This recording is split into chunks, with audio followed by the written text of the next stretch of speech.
And then when Jesus died on the cross, he became good again. Amen. And that's the problem with uh, with our understanding of who God is. And the battle that personally I'm fighting, uh, the doctrinal battle that I'm fighting, is just to prove that God is good and He is good all the time. He's the God who never changes. So the reason you see, I don't know if you're aware of, but the reason Prophet Vernal is getting persecuted in Goa is just because I'm trying to show that God is good consistently. Amen. And that's the problem. Amen. Because we want to fit that God into our understanding, our brain, our mind. We have to have the whole understanding that He's been good throughout. Amen. Okay. So, uh, last service of mine on I spoke on Lucifer does not exist, and it stirred the pot very badly. Amen. And people just want to believe in Lucifer. People just want to believe in the devil. That's it. Amen. But I don't know how far that belief will take them. How effective, how powerful will that belief will make them in their walk with God. Amen. Hallelujah. The whole point of my teaching is simple. The Bible says we are seated in the heavenly realms in Christ Jesus. So if we are in Christ Jesus, whether He exists or whether He does not exist, but for you and for me, surely He does not exist. Am I right? Hebrews chapter 12 verse 22 says that we are in the New Jerusalem, we are in the city of God, surrounded by myriads of Lucifer. Am I right? Yeah? Thank you. Amen. By myriads of demons, right? No, it says we are surrounded by myriads of angels. Hebrews chapter 12 verse 1 says we are surrounded by cloud of witnesses. Hebrews chapter 12 verse 22 says we are surrounded by angels. I cannot see a place where it is mentioned we have the devil, we have the Lucifer around us. For me, he's non-existence. He's non-existent. Hallelujah. Praise the Lord. But if you want to believe, see, one who believes in Jesus is called Christian. One who believes in demons is called demonic. That's it. Full stop. Amen. You want to believe in the devil? Go ahead and believe. We believe in Jesus. Amen. Do you believe in Jesus with me? Hallelujah. Okay, so we're going to take forward a little bit this teaching today. And today I want to speak about this common misunderstanding that majority of Christians have. And personally, I've been preaching this for so many years. And I am not ashamed to say that what I was preaching 5 years back, I'm preaching completely opposite of it now. Amen. I am growing. And my understanding is, as I am growing, the congregation that I minister to is also growing along with me. So I'm not ashamed of preaching contrary stuff that I was preaching years back. Amen. I don't believe I'm a schizophrenic. I believe I'm growing. Amen. As a small child has a different understanding of a moon, when the child grows up, now he looks at the same moon with a different understanding. Yeah. The Chanda Mama becomes satellite of the earth for that guy. Same way, the way I used to look at God years back has completely changed now because I am getting into more understanding of His beautiful, wonderful, amazing character. Amen. And what I want to share is when I get this revelation of His love, when I get the revelation how good He is, that is what I want to share. Amen. So that we walk in that authority, we understand, we walk in that relationship with Him. Christianity, if it is bringing fear into you, leave Christianity. Simple. You understand? If any religion brings fear into you, leave that religion. Leave that spirituality. Because our God is not God who brings fear, but our God is God of love. And the Bible says, where there is love, there is no fear. Amen. Amen. So if I'm standing here and preaching to you that under your bed there is this Lucifer with a pitchfork who keeps on pricking your bum when you sin, then I'm putting fear into your heart.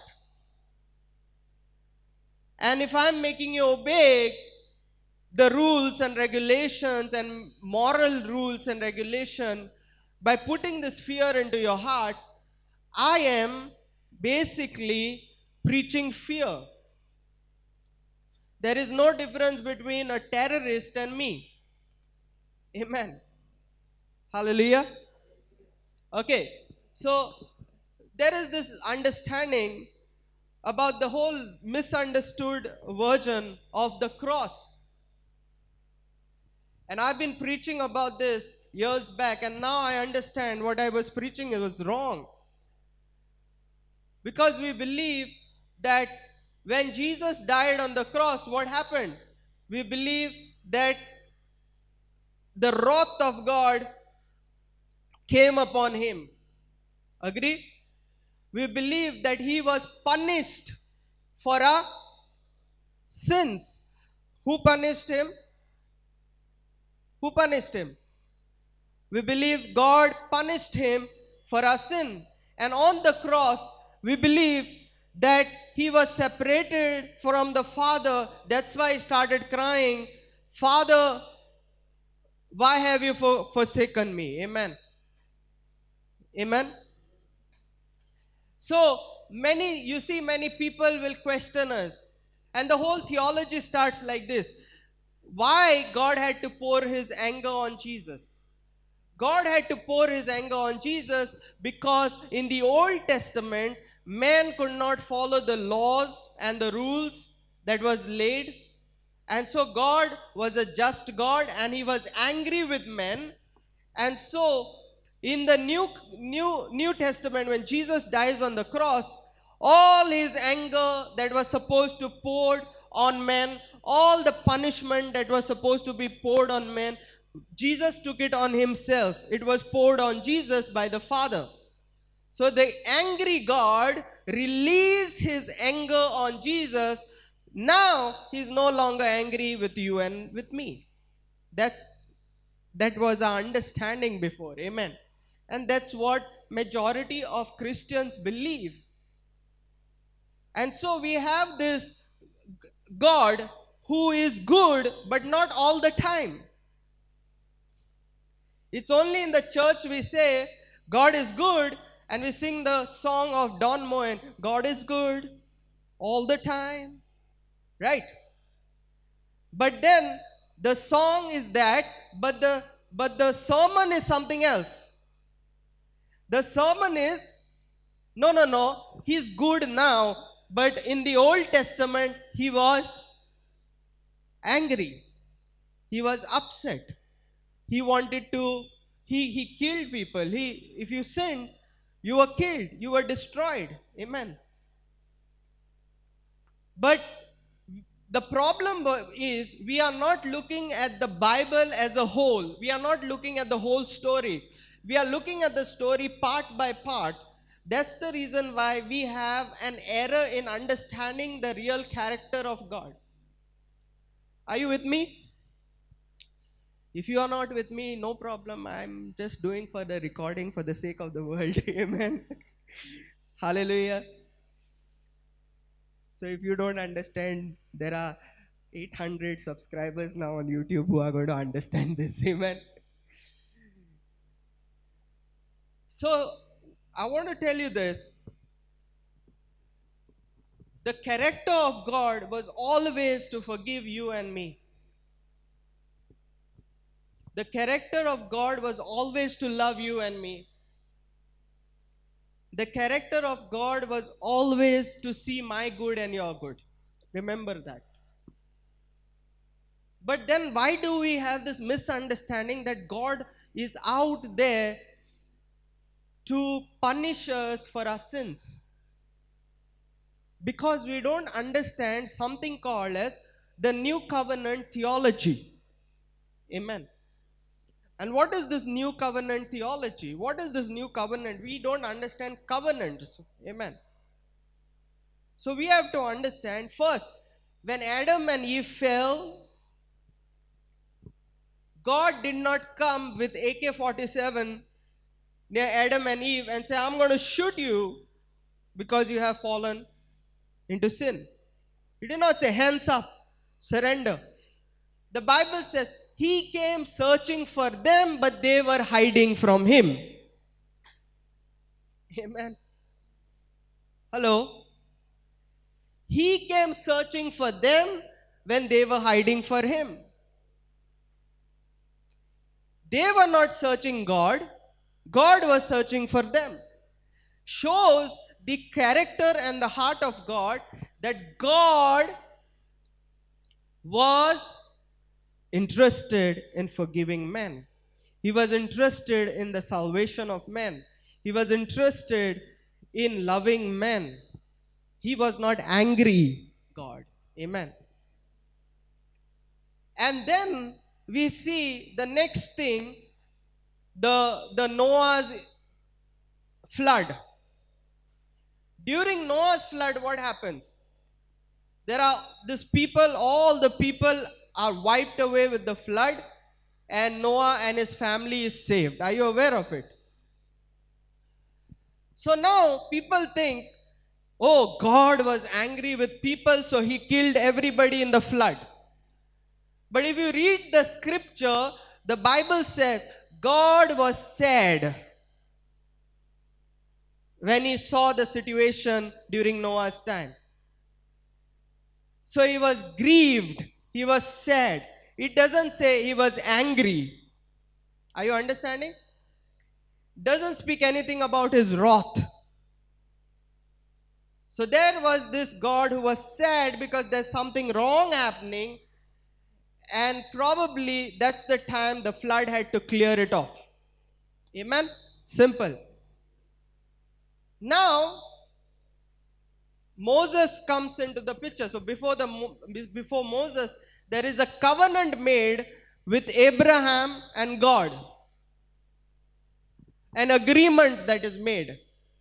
Okay, I'm just giving you a light picture, because if I go to preach this in detail, it will take you 2 hours, 3 hours. But there's a covenant, there was an agreement made by Abraham and God. That's the first covenant. I think it's the second. Yeah.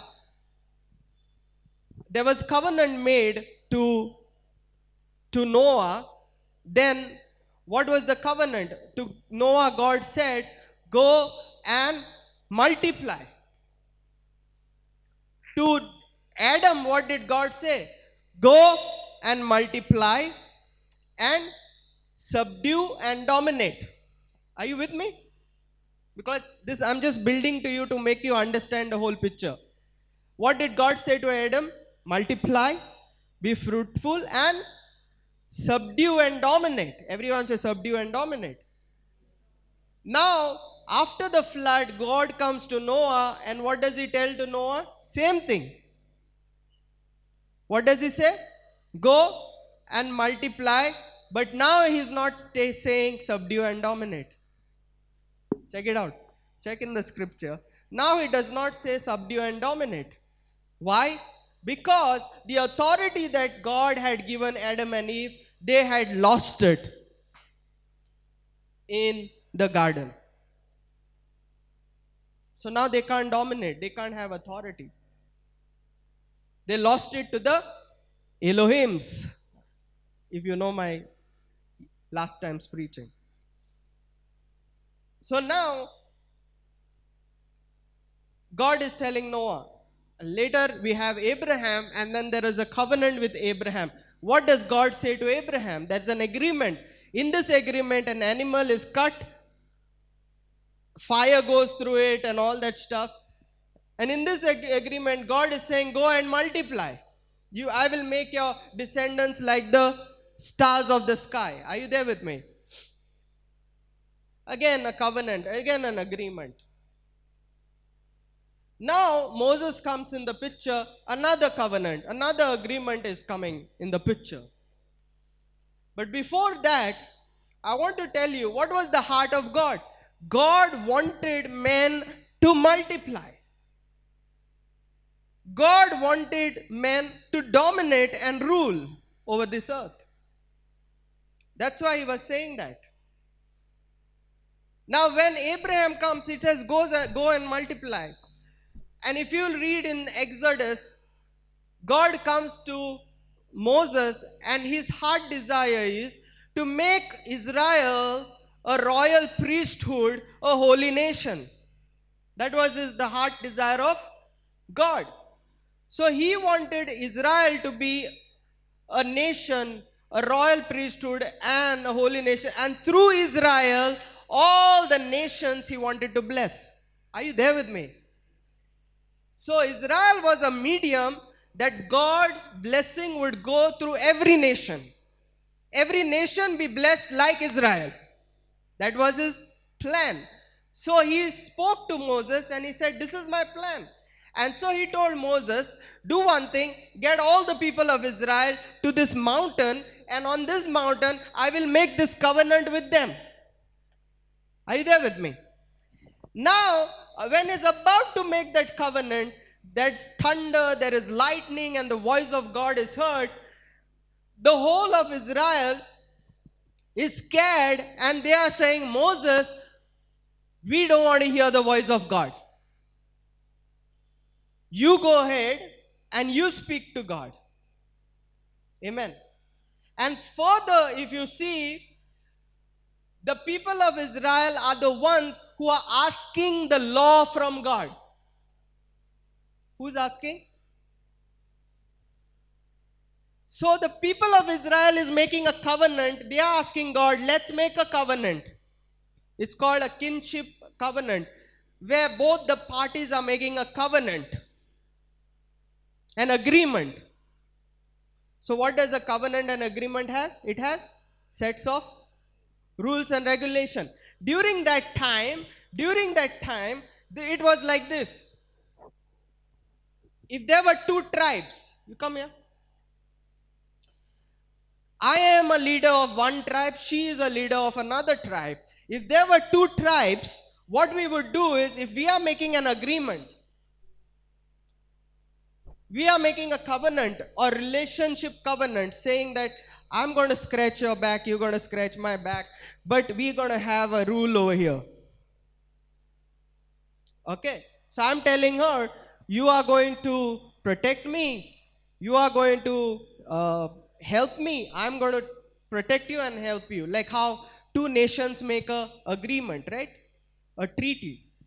So during that time, if two tribes are making a covenant, what they would do is, they would have two sets of rules. Are you understanding? It's going to be deep today. So they have two rules.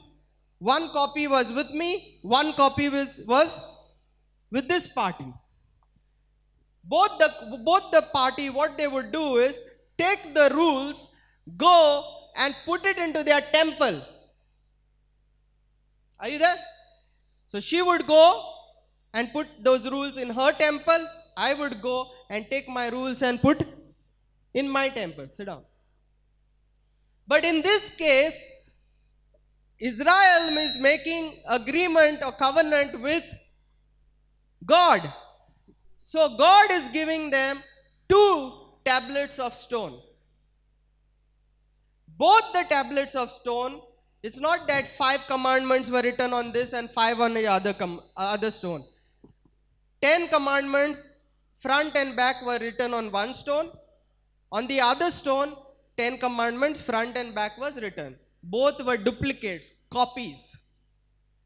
Are you there with me? So now, come again. This is God. I made a covenant.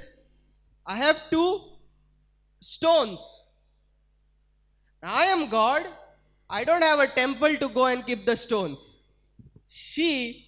Are you there with me? I don't have a temple to go and put my commandments, the stones, the agreement papers. So I give both the agreement papers to her. Tell Moses, build a temple for me and put both the stones in the temple. That's why it's called the Ark of the Covenant. That's what the tribes would do during that time. Sit.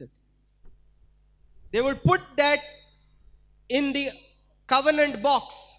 That's why it is called Ark of the Covenant, because God was making a covenant. Israel was making a covenant with God. Are you there with me? So this covenant was never God's heart. God never wanted to give them the laws. It was the people who asked God for this covenant. This agreement was made by the people. Amen. Now, before the laws were given, did Israel disobey God? Yes. Did they grumble? Yes. Did they accuse God, speak against Moses? Yes. But every time they did that, God never touched them. Are you there with me? But the moment the commandments came in the picture, moment the laws came in the picture, every time they broke the commandments, broke that covenant, they were punished. Miriam spoke against Moses, she got leprosy. Somebody else said something, complained about the diet God was providing, the quail and the manna. They were killed. Sometimes the snakes came and bit them. They were dying. With the commandment, the wrath came in the picture. Are you understanding? With the law, what came? The wrath of God. Now this wrath of God is not that God wanted to pour it. It was Israel who asked it. Give me wrath. Give me the law. Give me the law. Give me the wrath. Because we are in covenant relationship now, based on these rules and regulations. Are you there with me? It was never God's heart to pour out his wrath, to pour or punish people. It was Israel who asked for the covenant, that kind of covenant relationship, where the 10 commandments, the laws were there, the rules were there. And so, it was Israel who asked for the wrath. Amen. Are you there? And the covenant relationship was this. Come back. So now,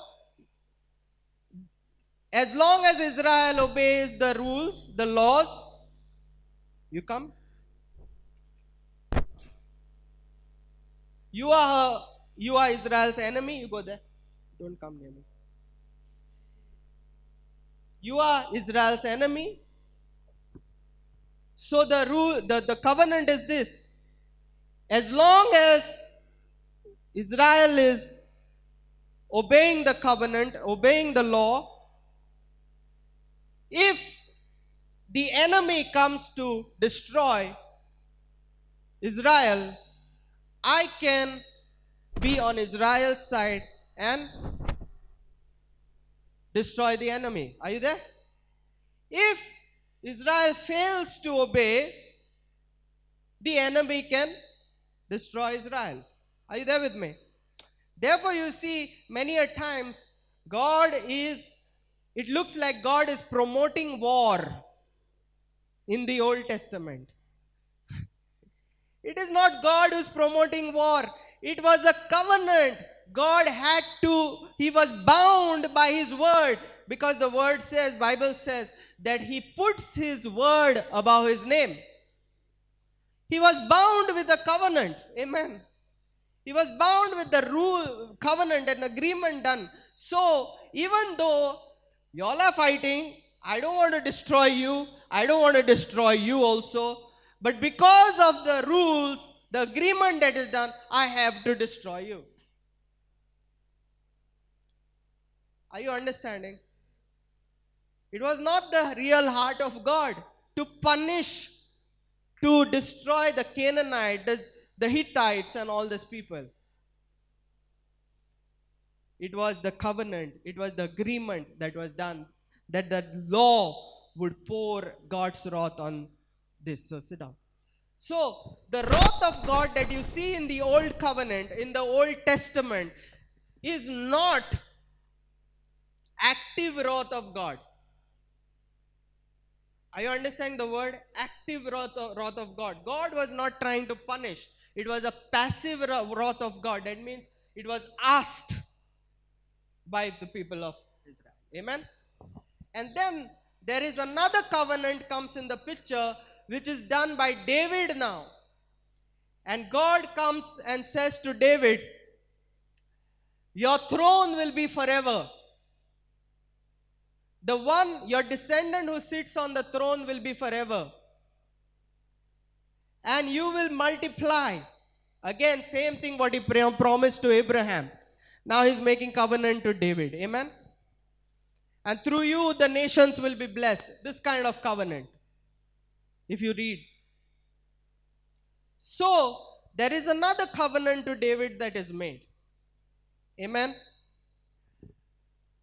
Now, when Jesus comes in the picture, what he really does?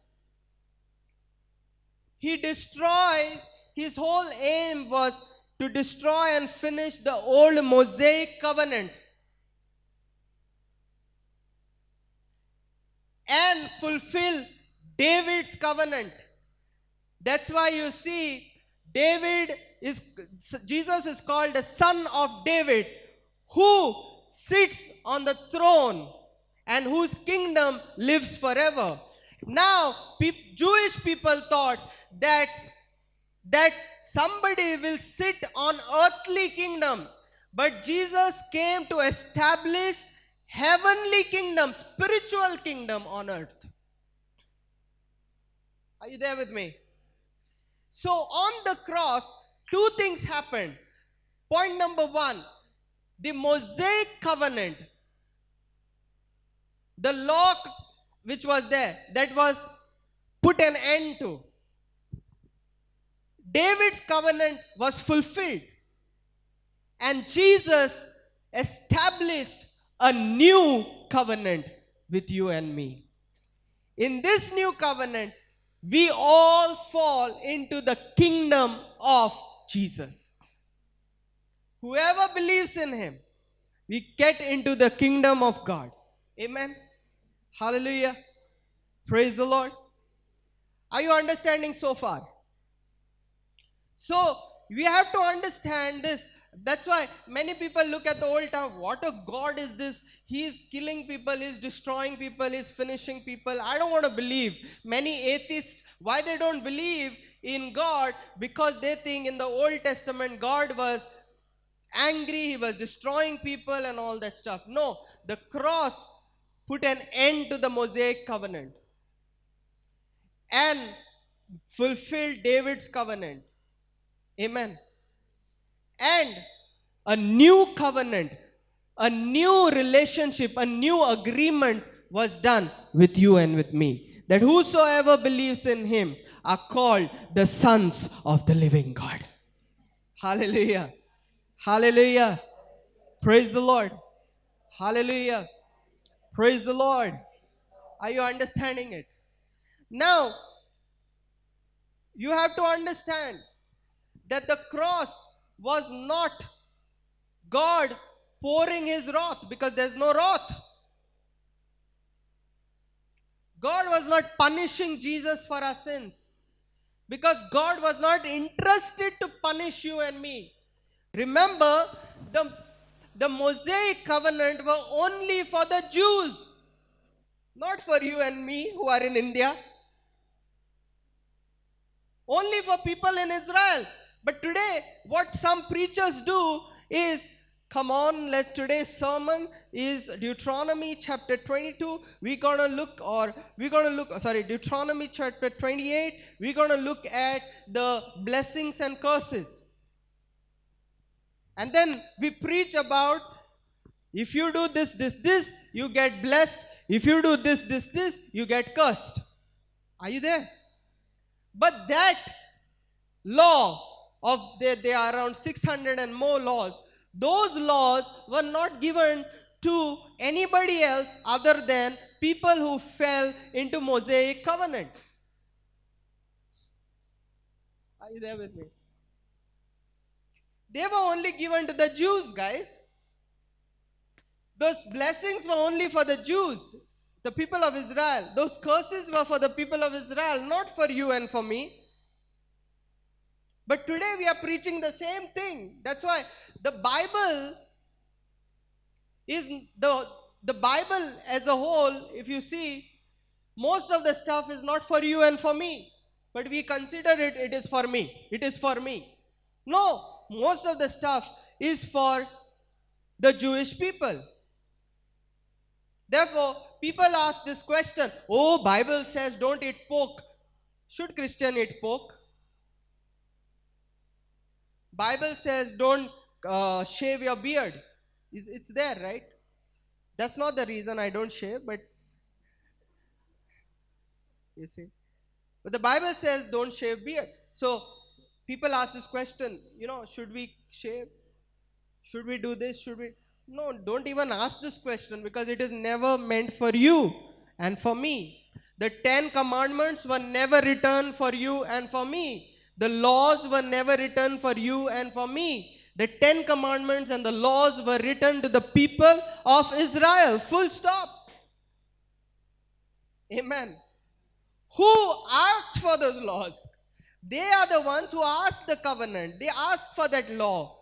They asked for that covenant relationship. So their relationship with God, remember this, the relationship of Israel and God was based on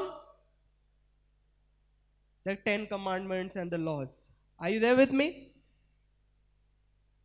It was based on 10 commandments and the laws. Now listen to this. On the cross,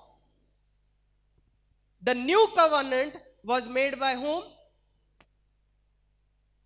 Who were the two parties on the cross making covenant? On the cross, who were the two parties who were making covenant?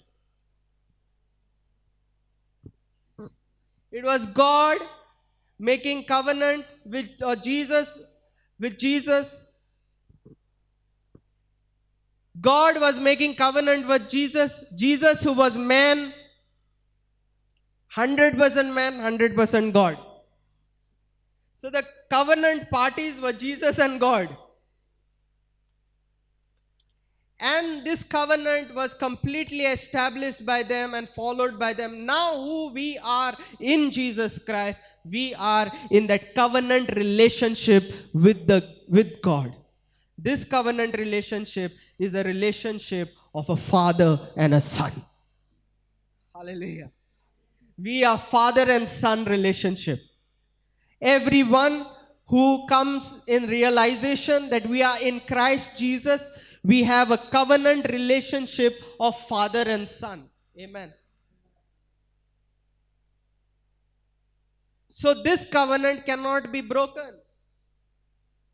The previous covenant could be broken. Why? Because it was man and God. And man would again and again break the covenant. In the Mosaic covenant, man would keep on breaking the covenant. Listen, we have something really misunderstandings, and I want you to listen very carefully. In the old covenant, man and God was in agreement. But every time man would fall. He would not obey the laws.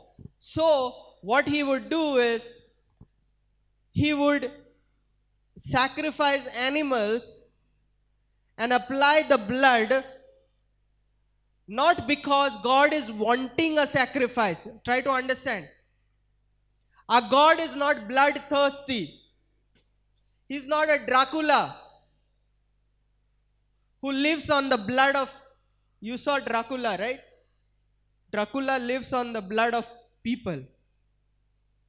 You don't know Dracula? You know Dracula, right?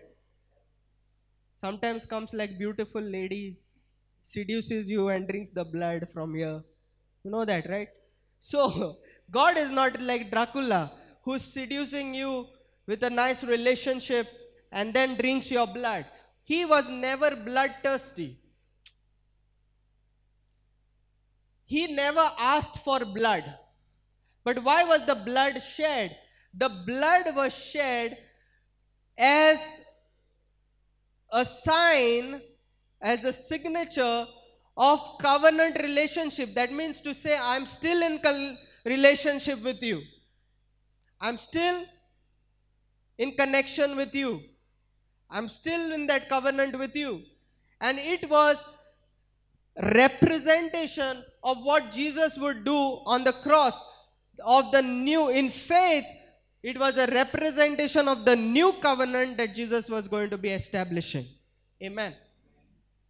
So the blood was not payment for anybody's sin. Because many a times we say the blood was a payment, right? Have you heard that? Come on, are you alive today? The blood was payment, right? The blood, okay, if it is payment, then it was payment for whom? You are paying a price for whom? Yeah, to whom? God. So God was asking you to give blood. Then who? Somebody will say devil. Why God has to pay the devil? Are you understanding? So the blood, the sacrifice of Jesus was never a payment. Amen. He was not paying somebody, or he was not paying God, or he was not paying somebody or the devil for the sins of men.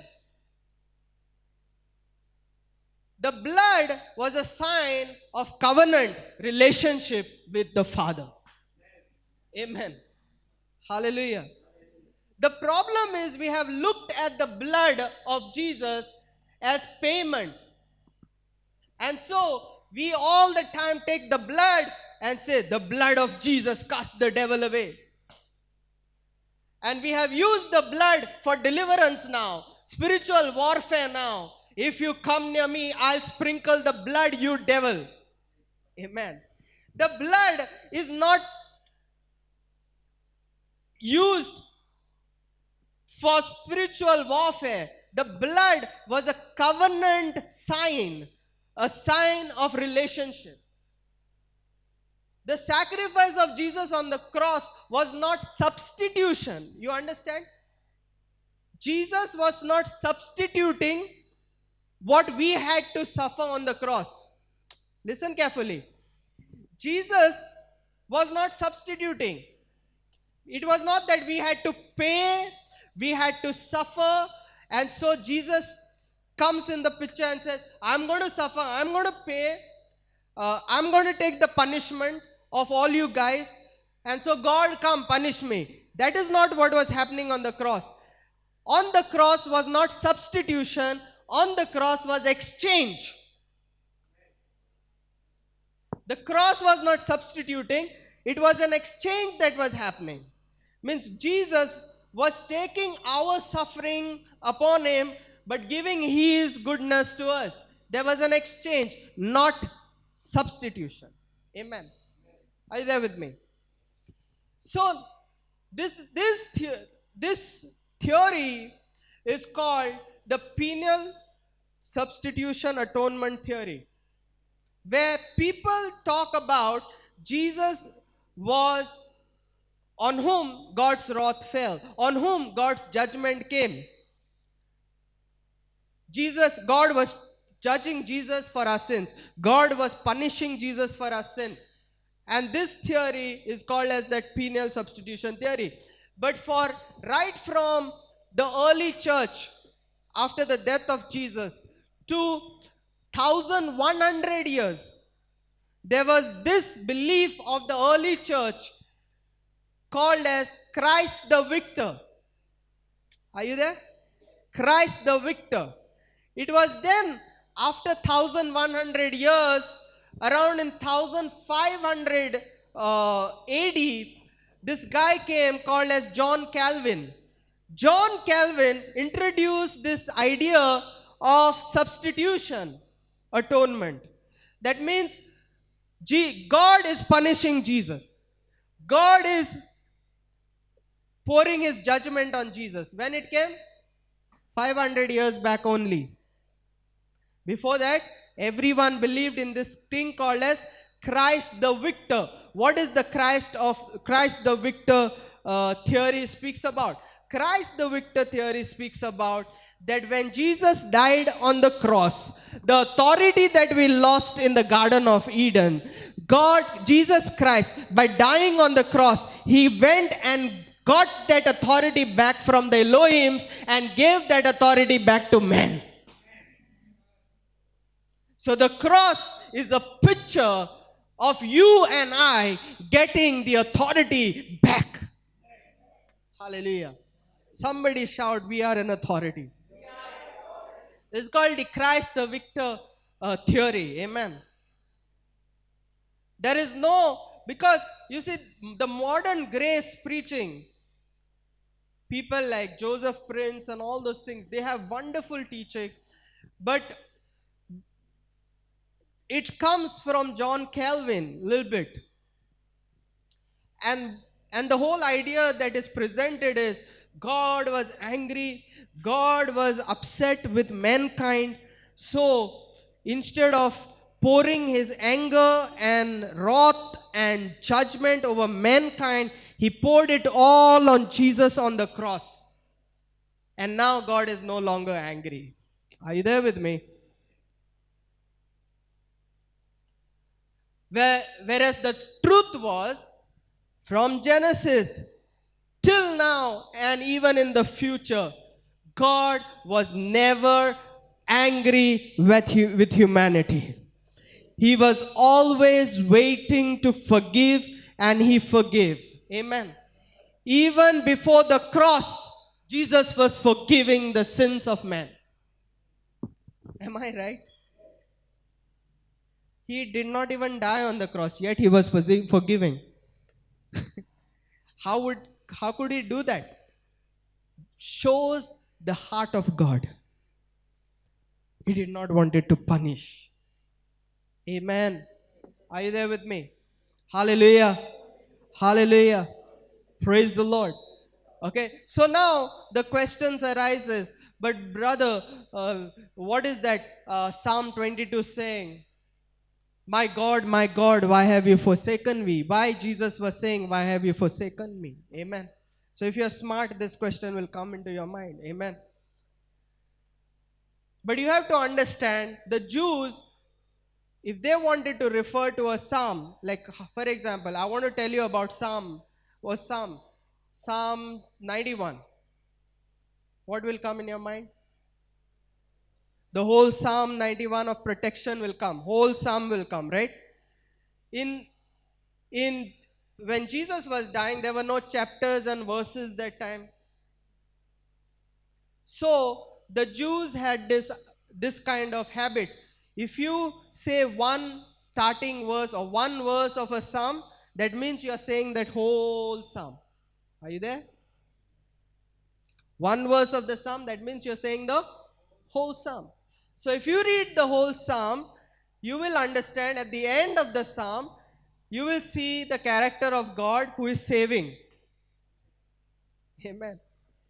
So though he's saying, my God, why have you forsaken me? You know what he's doing there? He's doing, let's look at Psalm 22. And because I want to explain to you, Psalm 22.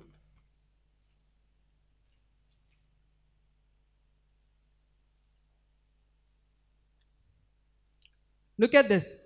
It says the suffering, praise and posterity of the Messiah. Psalm 22 verse 1 says, my God, why have you forsaken me? And then he goes on complaining, speaking all those things. And then verse 22, it says, I will declare your name to my brethren. In the midst of assembly, I will praise you. You who fear all that is said. And that it also speaks about how God saving him. Okay? So Jesus on the cross is not, instead of saying the whole psalm on the cross, he's just saying the first verse of the cross, of the psalm, to tell people that he is reciting the whole psalm. Amen. He's talking about how. Secondly, when Jesus is saying, my God, why have you forsaken me? He's crying out the mind of human beings. Are you there? He's crying out the mindset of Adam and Eve. Huh? When Adam and Eve fell down, they went and they were hiding from God. And when God comes and tells them, they say, what do they say? God asks them, why are you hiding? What do they say? Because we are naked. Correct. So in their mind, they have condemned themselves, but God has not condemned them. So in their mind, they think God has forsaken them, and so they are hiding from God. In their mind. So God, why have you forsaken me? Is not in God's mind. It is in Adam's and Eve's mind. And the whole humanity is suffering this. The whole humanity is suffering this. Whole humanity, when we fall into sin, we think God forsakes us. God forgets us. Hello. I mean, today's churches, today's Sunday, we sing, welcome Holy Spirit. We go home, Monday we commit a sin. We think the Holy Spirit has left us, forsaken us. So we wait for the next Sunday to sing the same hymn, welcome Holy Spirit, thinking he will come back again. Are you there with me? Are you there with me? So what Jesus was crying out on the cross was the mindset of all humanity. God, why have you forsaken me? Amen. And then he said, I commend my spirit into your hand. Hallelujah. In other words, when we fall into sin, Jesus is trying to say, on the cross, that mindset is over. That mindset is over.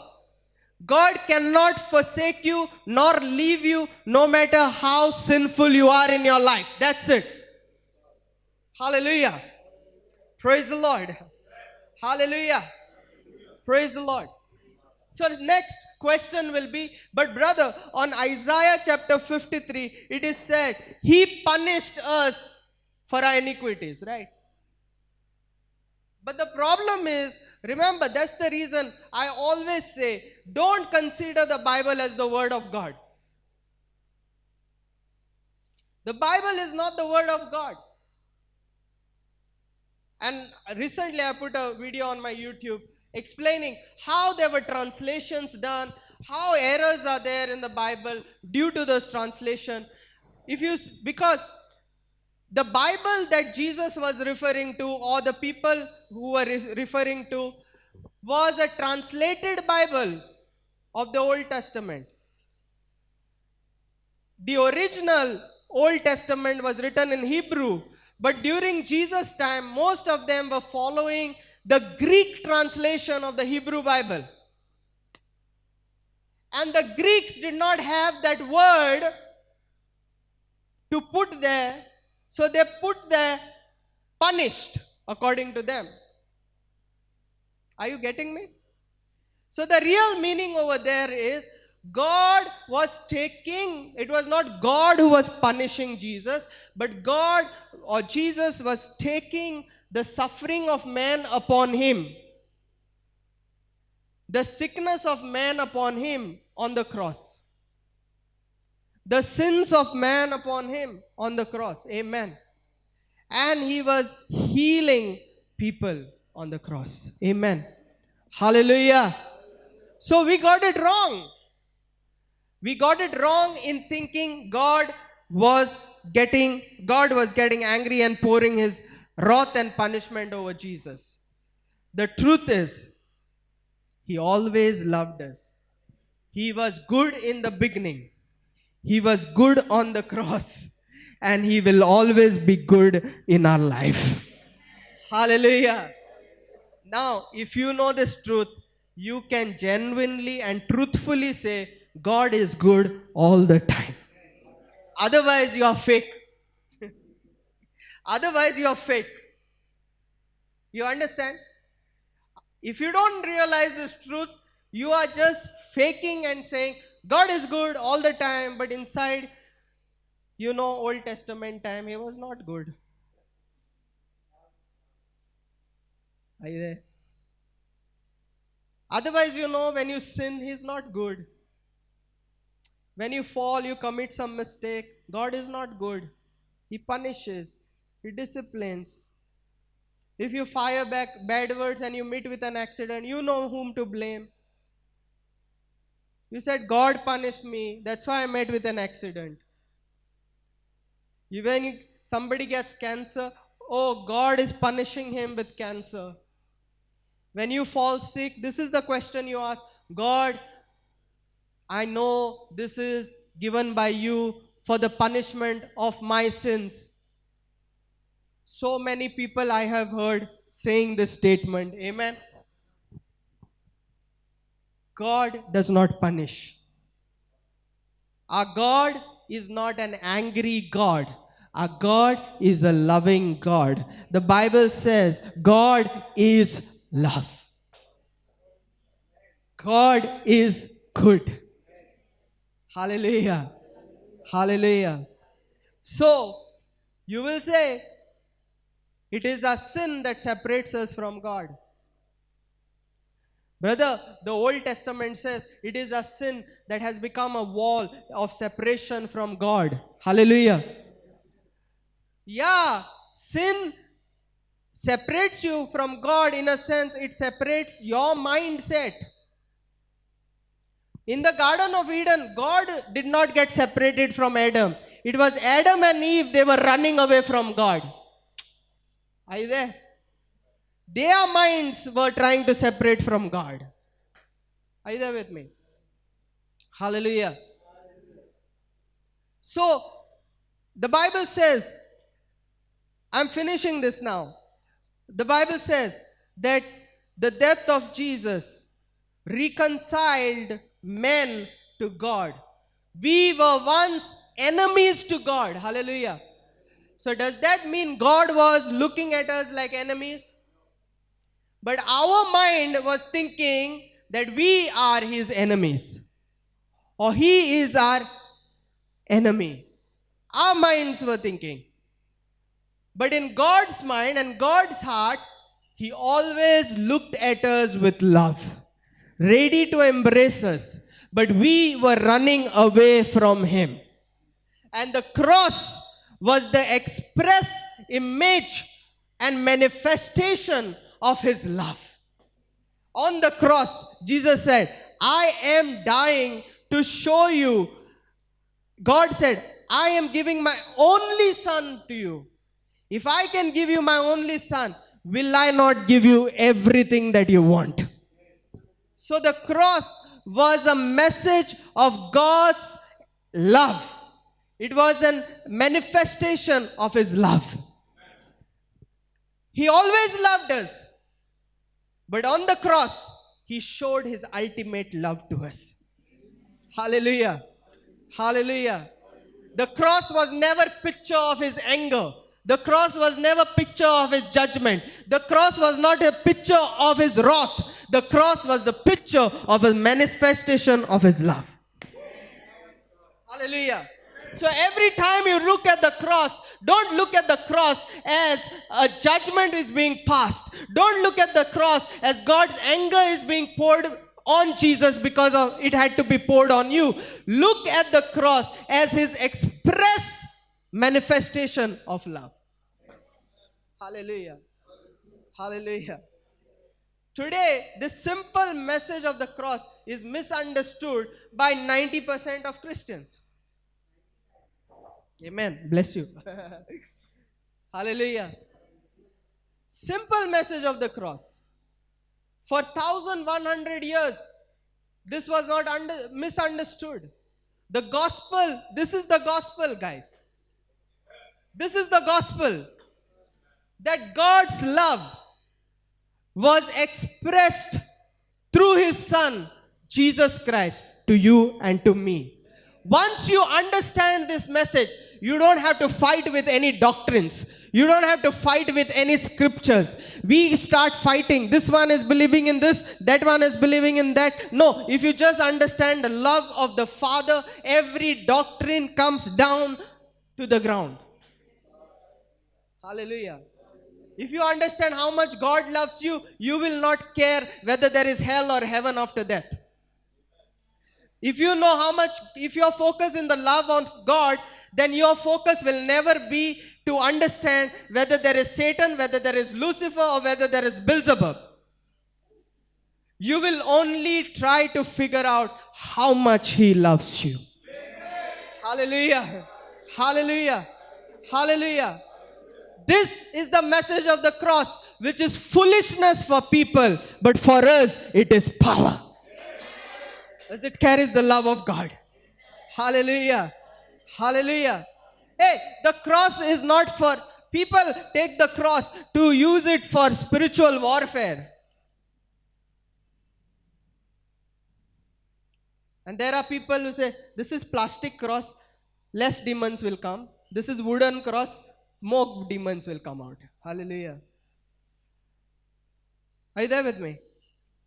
The cross just brings you into authority, makes you realize your position, makes you realize how much God loves you, makes you realize your identity in Christ. That's what cross does. And when you realize that truth shall set you free. And those who are free indeed. Come on, hallelujah. Praise the Lord. Hallelujah. You know, I was a Christian all the time thinking about demons, evil spirit. Trust me, it has been now more than 2-3 years. I don't even think about demons.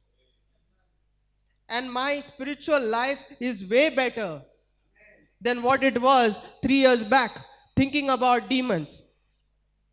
Little backache, demon has caught me.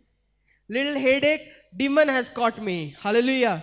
Some shadow around, there are evil spirits in my house. So let me pray and cast them out. No, my house cannot be filled by evil spirit. My house is filled by only the Holy Spirit. No, that ghost, only the Holy Ghost. Because my realm is different. Our realm is different. Amen. Hallelujah. Praise the Lord. So let's realize this evening and let's all rise up and pray. Let the truth sink in us. And let's look at the cross today, the message of the cross, and stand in victoriously where we belong. Christ is our victor. Amen. We have been victorious in Christ. That authority that we lost to Elohim have come back to us through the death of Jesus on the cross. So when Jesus died on the cross, he conquered our authority back. He conquered death. He conquered sin. He conquered the devil. He conquered everybody. And he gave us the authority and made us victorious. We are more than the conquerors in Christ Jesus. Amen. Let's look at that cross.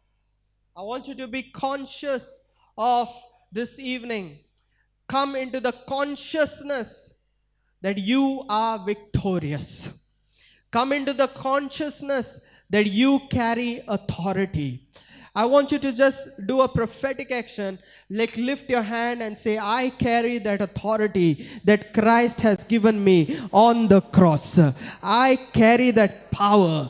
I carry that authority. I am victorious. I'm not going to be victorious. I am victorious.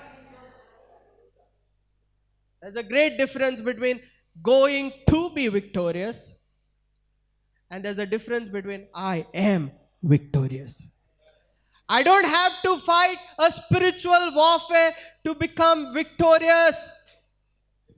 To win over the devil, win over the demons, I don't have to fight.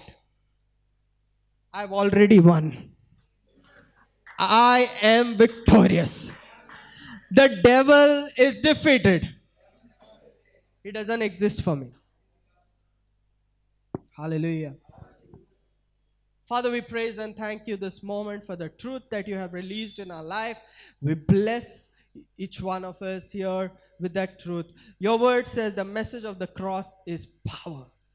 Receive that power in our life in Jesus' mighty name. Amen.